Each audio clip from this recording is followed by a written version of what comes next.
Back with more Avatar: The Last Airbender. This is episode 14 of season 1. Very excited as always to see what's going to be happening next.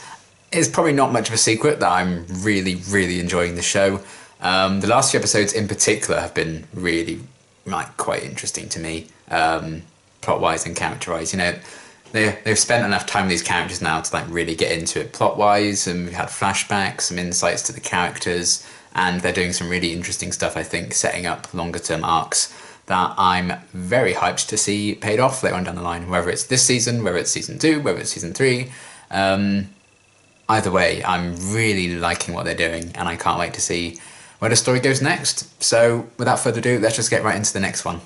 I made you a necklace, Katara. I thought since you lost your other one... Aww. That is very wholesome. Thanks, Aang. How do I look? Oh. You mean all of you, or just your neck? I mean, both look great. Oh boy. Oh! Well, stop teasing him, Sokka. Aang's just a good friend. A sweet little guy. Just like Momo.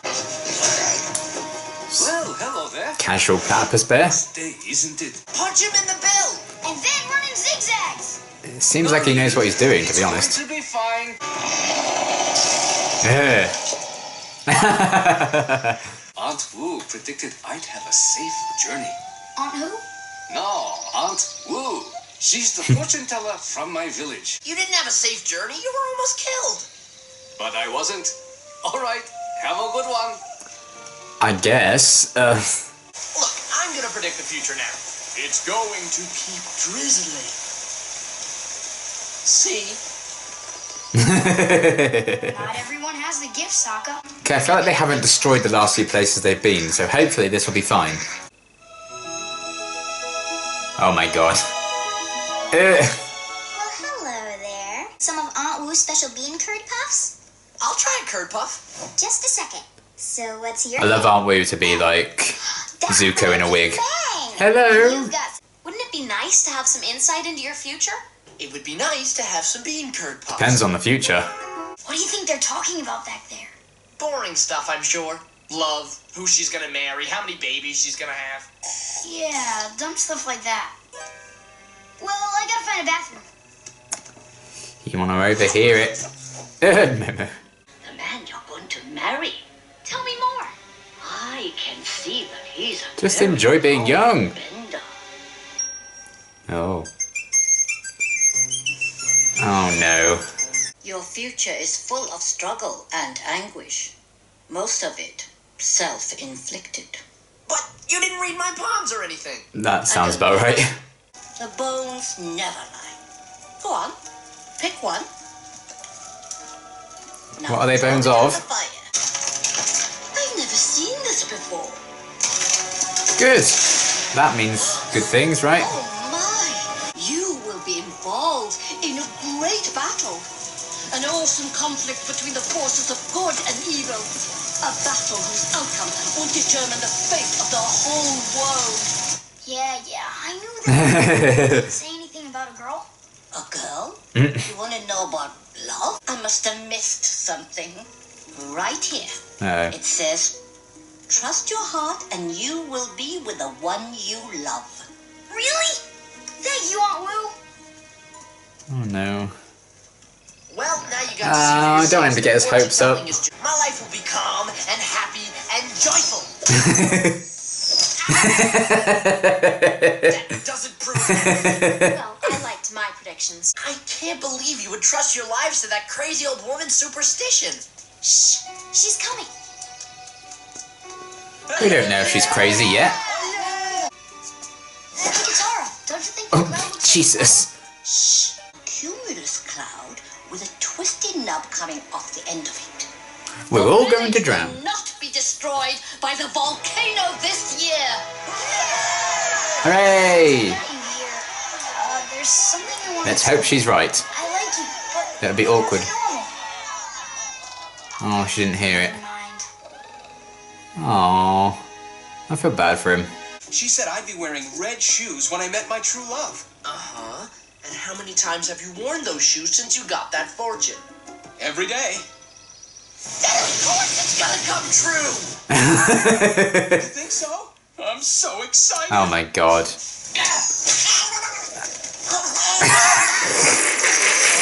You have to take a bath sometime! Oh, I mean, So, Sokka, that I kind of you agree know some with. stuff about ladies, right? There's this girl. I think I know who you mean. You do? And you're okay with it? Of course I am. And to tell you the truth, I've been picking up a subtle vibe that she likes you too. She does? Oh yeah, she's crazy about you. All No. you have to do now is not mess it up. If you want to keep her interested, you have to act aloof. Like you don't really care one way or the other. I was wondering. See you later. Wow, that kid is good. Oh, for God's sake, no, he's just being rude. What is it? Should I eat a mango or a papaya for breakfast? Okay, you're tomorrow? taking this a bit too far.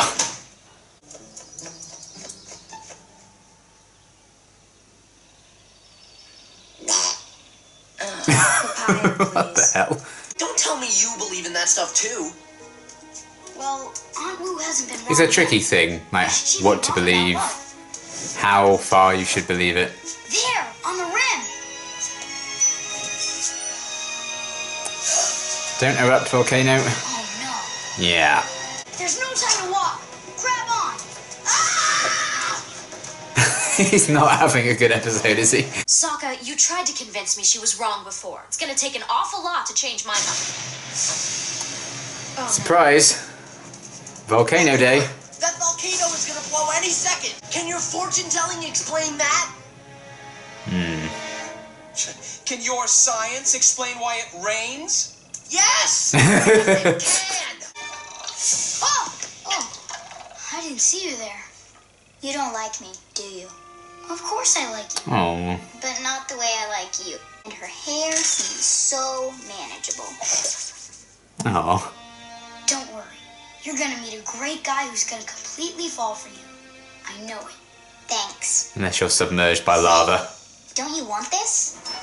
It's interesting, like a few episodes back when he like enjoyed all the attention he was getting in that Symbols of village. volcanic doom. Then he really only cared about Katara's attention. That's very clever, like changing the clouds. Oh my! It's Voldemort. If any of you are earthbenders, come with me. I'm an earthbender. I'm not. Everybody else grab a shovel! So I'd be like, well, time to move somewhere else. God, the lighting in this show is so good. Look at that. Oh, there's a hidden Mickey in that arch.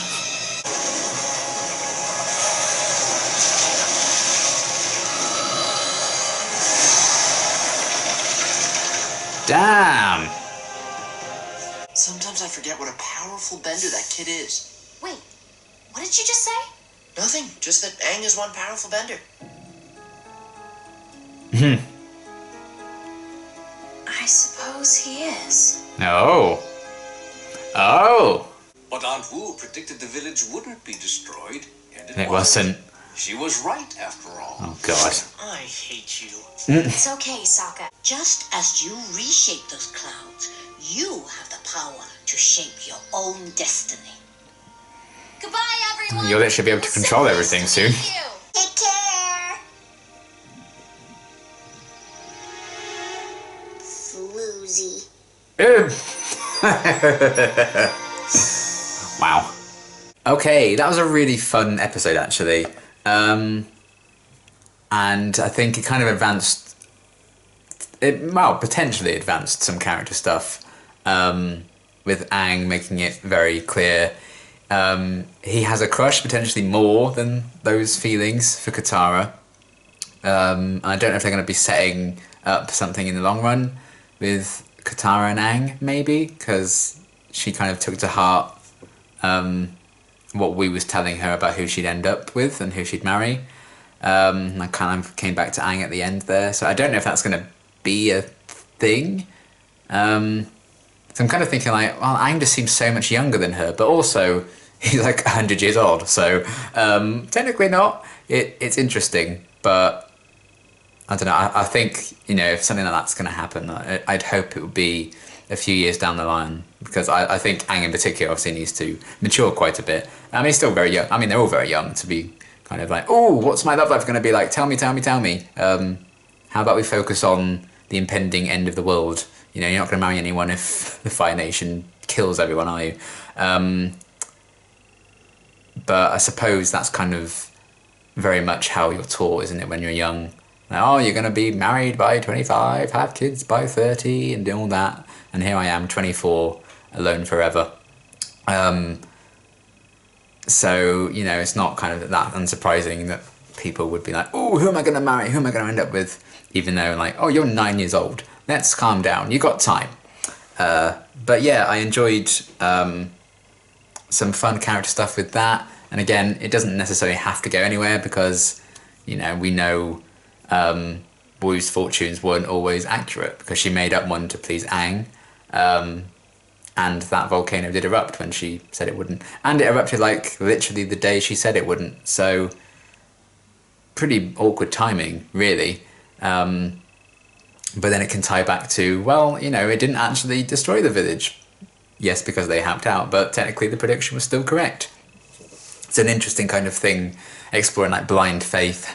Can it, could be quite a dangerous thing. It can also be a thing that gives you a lot of joy and happiness if, you follow those beliefs. So it's kind of an interesting dilemma in that the episode kind of had going for it at its core, that I really quite enjoyed. Because, for example, I don't really believe in like fortune telling and constellations, star signs, all of that kind of stuff. Whereas my sister is really into all that kind of thing. So we're very different in that respect. But I'm also kind of interested in the idea of it, and I think it's kind of cool. Even if I wouldn't necessarily believe any of it myself, I wouldn't really subscribe to any of that.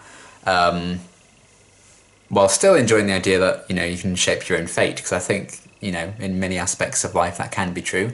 So I liked that debate that they had with Aang kind of believing it a bit, the whole village kind of believing it. And for 20 years, it's not like she'd only just turned up and started making these bold claims and everyone was believing it. That is, a good long time for her to be getting stuff right. So, it's warranted to potentially believe her fortunes, but ultimately this one was still wrong, and some may just never come true, like the guy with the red shoes, etc. But I feel like this is why I love Sokka's inclusion in like the main trio, because he often is the other point of view on like a debate going on. He just thought it was all absolute nonsense. I think he went too far with it and trying to convince people that they're just wrong and mad and everything. And it is funny seeing them debate like, oh, can science explain this versus, just believing in faith in everything, when this is literally a world where we have platypus bears and people can control elements. And like, how does that kind of fit in with your belief about how to like science explain that, Sokka? So I think that in itself is interesting, that the idea of like science, etc., still exists in this universe, even if you can have like airbending powers and everything.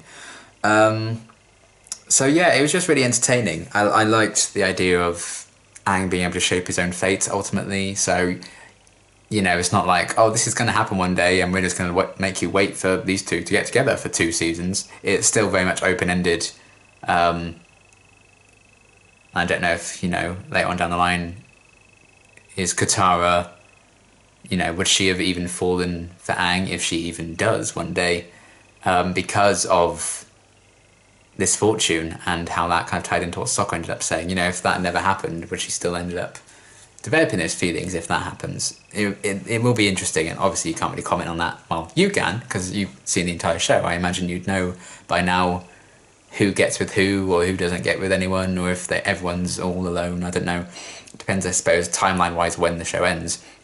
But right now, I have no idea where they're going with this, so I can't really comment right now on where any of this can go. But it's an interesting kind of thing, and I think it felt very real that Aang would kind of have a crush, and I felt really bad for the girl who was crushing on Aang and he just was having none of it, and how that all got confused when Aang went to Sokka for advice about a girl and he got all confused about who he was referring to.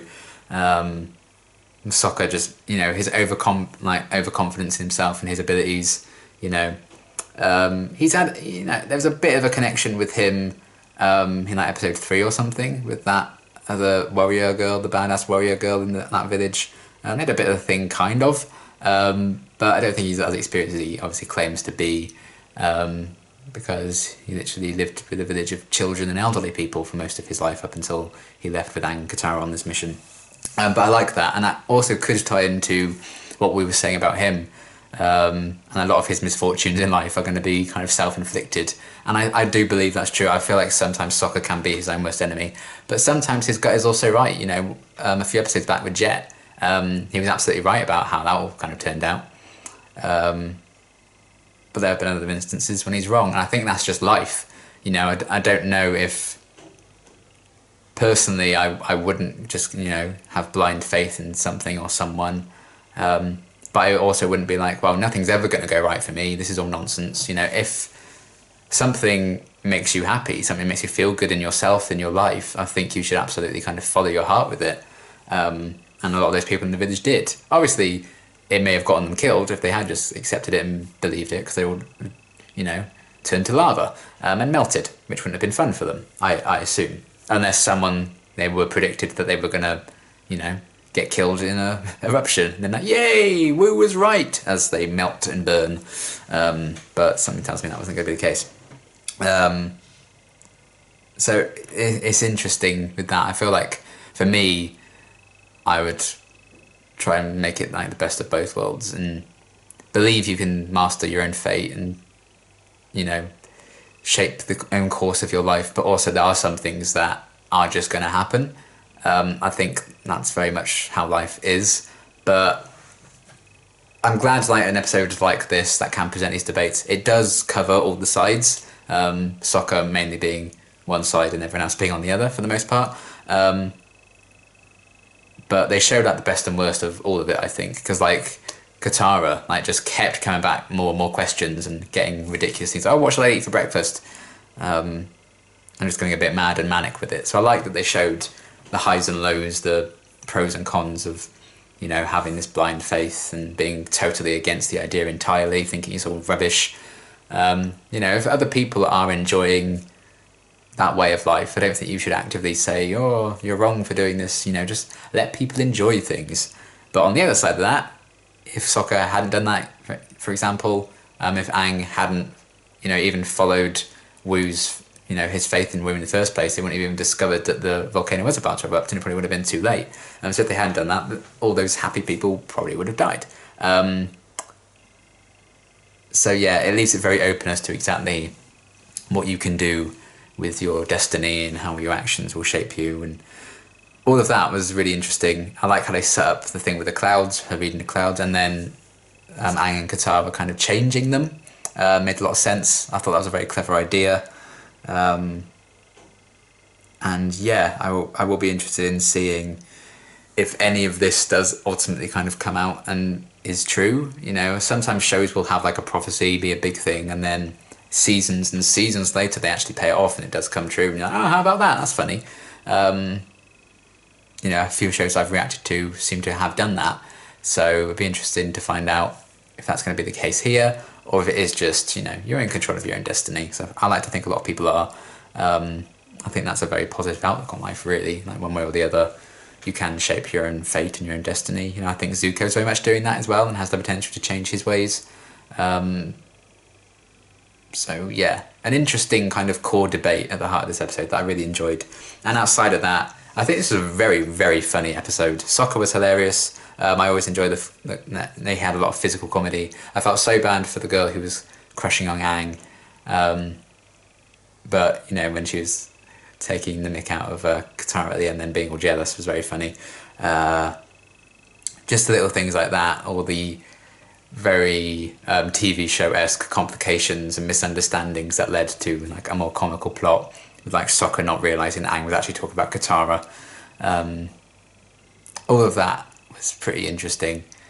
So I'll be intrigued to see, you know, the impact of this in the long run, or if it's just a fun, silly adventure, one-off kind of thing.